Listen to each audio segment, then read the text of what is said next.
There lay my Ray, my one and only child. He was laying on a steel table in a blue body bag, and the body bag was halfway zipped. He had a patch over his eye and a tube coming out his mouth.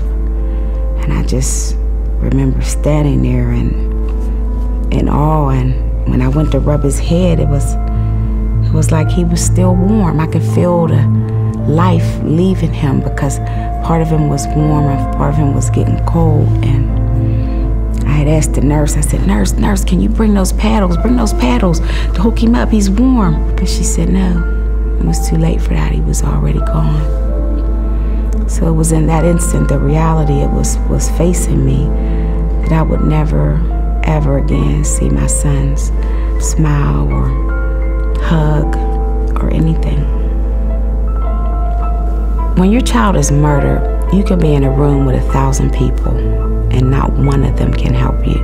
It's almost like taking a glass and dropping it in the middle of the floor, and your life goes in a million different pieces. Will they help you put the pieces back together? The Center for Victims, or the people that work there, are the nicest people that I have ever met. Even meeting them on a first-time basis, they've always been so pleasant, so warm, welcoming.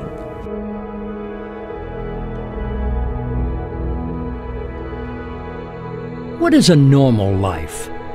An early wake-up call? A late-night shift? An out-of-town meeting? Studying for a test? We all define it differently. It's not just daily routines. It's about the simple joys of life. Meeting with friends. Time spent with family. Taking care of yourself. Our definitions are more common than we realize. We are connected to one another now more than ever. Our circle of friends and communities, both real and virtual, continue to grow, and we share our thoughts, our images, and our lives with one another. And as we share in each other's lives, we are witness to experiences and moments that resonate. There's Jill, a mother of 3 and proud grandmother who is planning her wedding. Nia, who believes that when people work together, anything is possible.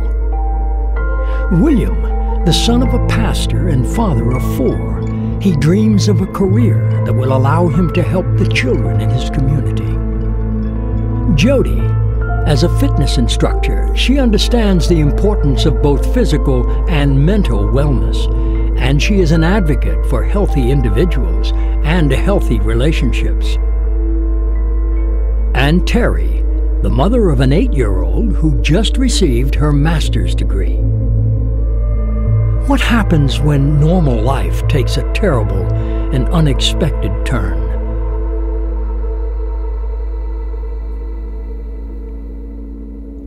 It was a beautiful Sunday afternoon. I went to my then 13-year-old son's football game. And I was trying to find out which player was my son, because they looked really small from where I was at. So I was looking down on the field to find out where my son was, and then just chaos and confusion broke out. 2 people started shooting at each other. I didn't know either one of them. And 3 people at the game got shot, myself included. I didn't hear the shots, so I just was struck. So I looked down to see what happened, and I saw that I had been hit, and I didn't panic. Somebody called the ambulance, and in no time the ambulance was there. Somebody that was at the game came over and held pressure on my injury, because I was struck in a major artery, so I didn't bleed to death. I think I was just in shock. I was just in shock. And I was trying to figure out who I should call, to let somebody know what happened. Stunned and numb, and alone, very alone. He had told me that if I told anyone that my mother, the classic stuff, my mother wouldn't love me, she would abandon me, and I believed him. My mother was a single mother. So I already didn't have a father. I couldn't lose my mother. So when it first happened, I felt like this hadn't happened to anyone else because nobody else would be, everyone else would be smart enough not to let that happen to themselves. I continued to feel really helpless. I don't ever remember getting angry. The first person I told was a friend of mine, and I was 11. This happened when I was about 6, 7 years old, so I didn't tell anyone for a very long time.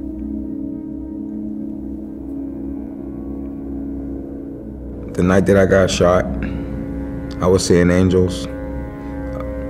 I got shot in my back, my left knee, and my right foot. After I got shot, I ran into the house and collapsed. I didn't know I was shot in my back. Lost a lot of blood. One paramedic said I wasn't going to make it, but the other one was praying over me and saying that you're going to make it. Got to the hospital. I went paralyzed that night. My son, he's at that age now that he understands, and he was very scared, and he had to sleep in the room with us, and he kept saying, "Daddy, I need you to be my protector." And I said, "Everything's gonna be okay." I've been in the hospital many times since then. It's a very short walk from where I was to where Demi was, but it seemed like I was walking on air, like I was floating to this room. They had her on a gurney. Again, I was still unaware of all the injuries that she did sustain. They had a stack of blankets, I'll never forget. It must have been 15 blankets thick, all the way up to her neck. I said to the nurse, he stabbed her in the neck, and she just kind of, shook her head. And how I found out that she had been stabbed 16 times was later that evening. I was at home and the evening news was on, and they broadcasted this incident, and it said that she had been stabbed 16 times, and I just lost my mind.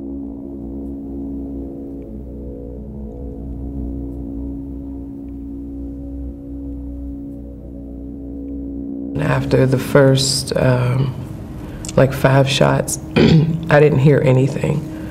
It's like everything just shut down. I couldn't see stuff, things moving, people falling to the ground, a lot of smoke. But the main thing that I remember is wanting them to stop because my daughter was behind me, and I wanted to grab her and move her out the way.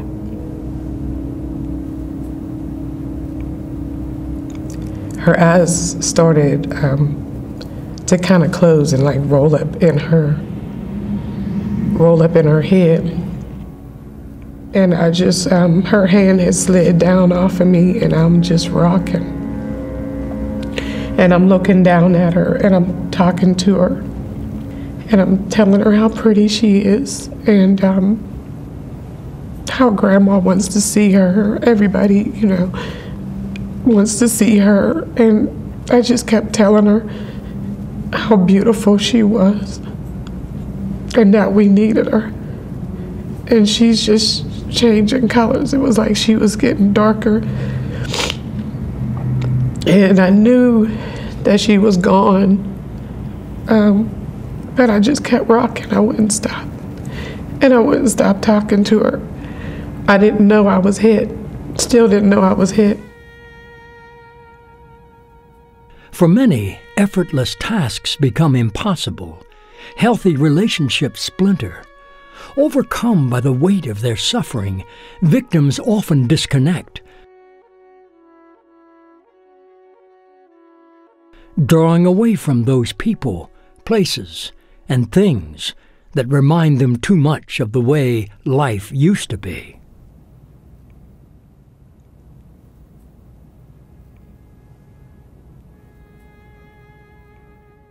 I'm going to tell you about trauma.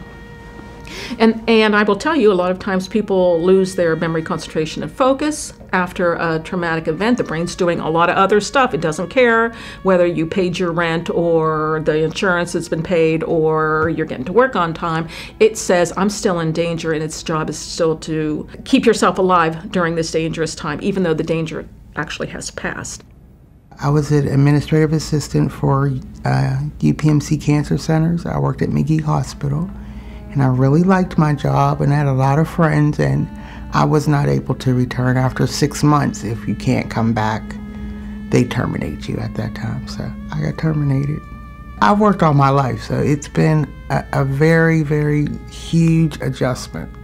I lost my independence. I can't drive. I can't go anywhere by myself because I just don't feel comfortable physically.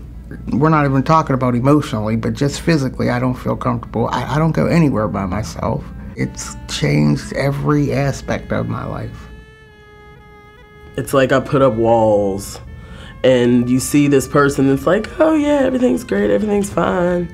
But you don't know what's actually really going on, and that's what I did. I just kind of tried to blend in with the woodwork. I just tried to get as invisible as possible.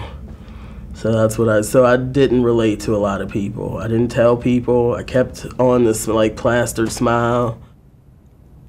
There are times where I exist. I'll go to work and come home, or I would go to school and come home and exist primarily in my bedroom because it's safe in there. You know, I felt comfortable in there. But I suffer from that too, because you don't want to live your whole life just in your room, you know? When you hear gunshots, it makes your heart race, beat real fast. When you hear sirens outside, it makes you annoyed it too. Like certain loud noises mess with your nerves. What about trust? I don't trust nobody. I don't talk about nothing that happened to nobody. I don't even bring up that I got shot. It keeps my head more clear. Complete devastation. It changes everything in the blink of an eye. I mean, it's almost like you're a zombie. You know, you don't remember what day it is, you don't remember what time it is. It's just such a deep, dark, it's like you've got a wall built around you. Everybody handles it differently, but when you're in that deep of a grief, you can't recognize how other people are grieving because you can't see anything other than your own grief.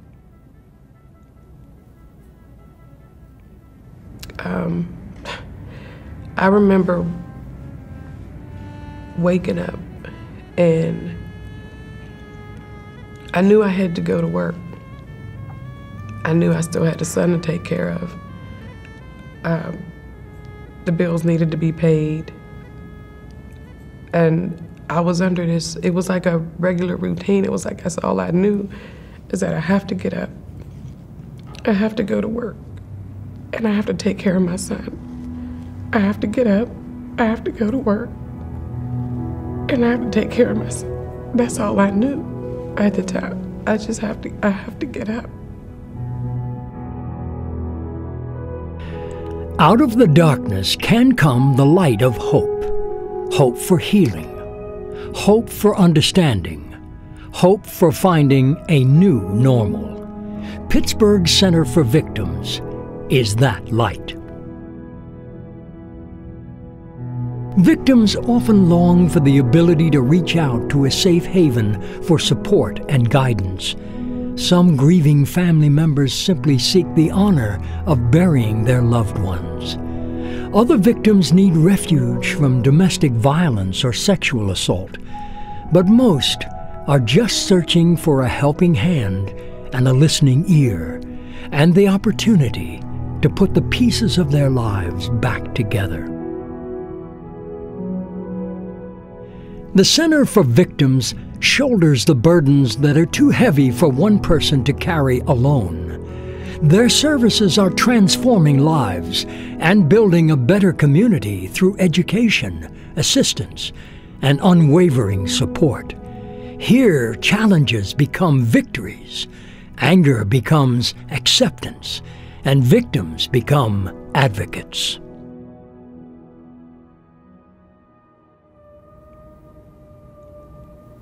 Well, when I came to the centers, they started to explain to me like why I was feeling some of the things that I was feeling. And that really, really helped me because people at my house didn't understand. You know, they had, you know, lived through the experience with me, but it didn't happen to them. It just really helped me once I came here and they explained to me that those were normal feelings and why that I was feeling that way. So it really helped me a lot.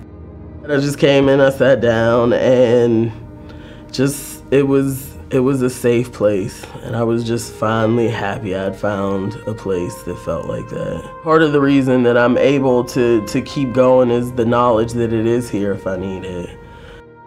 Just knowing that it's here makes me feel not so alone. I got another stellar glass. Hall of Famer. Yeah, the Center for Victims provided me with counseling. They provided me the compensation. Made me feel a lot better that I wasn't by myself. I do trust Center for Victims because they is there for me 100%. They do a lot hands-on with you. And when you first come to Center for Victims, you don't think about that. The Center for Victims provided the most amazing support. I didn't know if there was help, like how's anybody gonna help me with such an issue like this? And what really helped was her coming just to sit and listen to me talk. I remember telling her that I felt like I was dropped into this new world where I was blind and deaf and I didn't know how to function. And she would just listen and she would encourage me, and she was wonderful. Instead of healing, functioning better, maybe, I recognized being able to function better, but then again, it's more of an adaptation. You're forced to adapt to a new life. So you can look at, some people might call it healing. I call it having to adapt. The pain, it comes, it goes. You could be happy, I mean, just having a fun, full-spirited day, and just like that, I mean, anything triggers. I know for me it does. Anything can trigger it. And you may plummet from this happiness up here to this pain and hurt way down here, you know. And the advice that I give is you have to let it out. If you have to cry, cry. If you want to break something, call me, I'll help you. We'll break it, and then once we're feeling better, we'll clean it all up. It's nice to have somebody that you trust, somebody that you can talk to, whether it be family, friends. I may not need somebody to give me the advice. Sometimes I just need to talk. Sometimes I just need to get it out because it gets heavy. And if I can just get it out, you don't even have to say anything. Just sit there. Give me your undivided attention and just let it out. It's gonna hurt. I mean, it's been over 11 years and it still hurts, you know, but you have to somewhere find in there the joy.